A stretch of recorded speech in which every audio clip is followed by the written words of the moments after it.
Hello everyone, I am Rekha Murthy, Assistant Professor from Department of Electrical and Electronics Engineering from Sai Vidya Institute of Technology. Today I am here to explain the problem on the EMF equation of the alternator. So this is my second video where the problem is a 3-phase 50 Hz 10-pole alternator has a 90 slots. The flux per pole is 0.15 Weber. If the winding is to be star connected to give a line voltage of 11,000 volts, find the number of armature conductors to be connected in the series per phase. Now let us see that what are the given data.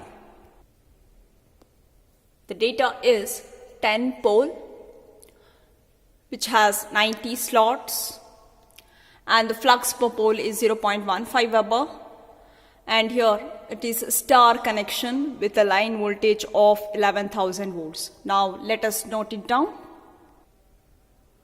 So here the P is equal to 10, slots is equal to 90, flux is equal to 0.15 Weber, star connected, EL is equal to 11,000. And now we have to find out the number of the armature conductors which is connected in series per phase, that is nothing but the Z phase. So how to solve this? Again, we need to refer the EMF equation of an alternator. So which is given by E phase is equal to 4.44 F into psi into T phase into Kc into Kd, where the frequency is known, which is given 50 Hz, and the flux is given. So now we have to find out the major thing. To determine this, the number of conductors, we have to find out the turns per phase. Then only we can determine the Z phase. And we have to find out, before that we need to find out the Kc value and the Kd value. As well, here we can observe that the EMF is given, that is the line voltage is given. This EMF is with respect to the phase. So since it is a star connected, we can write that E line is equal to root 3 times of E phase, right? Otherwise, E phase is equal to E line divided by root 3. So this can be substituted as E line divided by root 3. So we can get the answer with respect to the phase voltage, since it is star connection. Now the next thing, let us determine one by one. So the E phase, what will be the value? E phase can be determined by E line by root 3. So after substituting these values, we get the answer as 6350.8 volts. Now to get this value of this turns per phase, we have determined the value of the E phase, right? Now let us find out the Kc value. So what is the formula for Kc? So in Kc, we can recall that Kc is equal to cos of alpha divided by 2. But here they have not given any information related with the short pitched as in the previous case. So we need to consider this as a for full pitched winding. So for full pitched winding,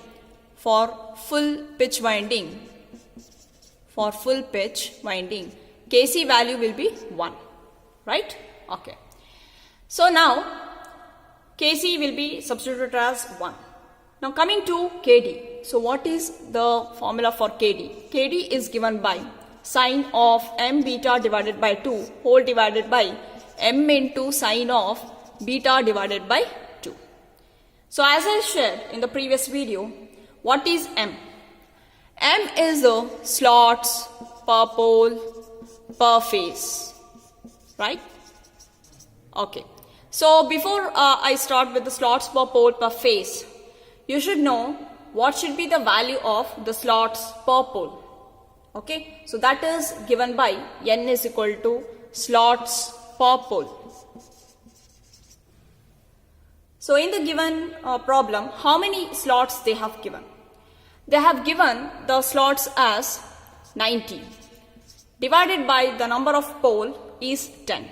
So it leads to 9. So n value will be the 9. Then how about the m value? M value is nothing but n divided by the phase. So it is 9 divided by number of phase is 3. So it is equal to 3. Okay. Now you can solve the Kd easily. M is done. Now you can find out the beta angle. What is the beta? It is a slot angle. So beta is equal to 180 degree divided by n, which is equal to 180 degree divided by 9, which is equal to 20 degree. So let us substitute this value, and what will it results with the KD? KD value results with the 0.9597. Now we can find out what will be the turns per phase. Recall back the EMF equation from which you can write T phase is equal to E phase divided by 4.44 F into psi into Kc into Kd. After substituting this value, let us see what will be the turns per phase. So we get the turns per phase as 198.72, which nothing but approximately 198 turns. So the aim is we have to find out the number of armature conductors in series per phase, right? So how to find out the number of conductors per phase? So Z phase is equal to, as we know that Z phase is equal to 2 times of T phase, which results with 396 conductors. So these many conductors will be connected in series per phase. Thank you for watching this video.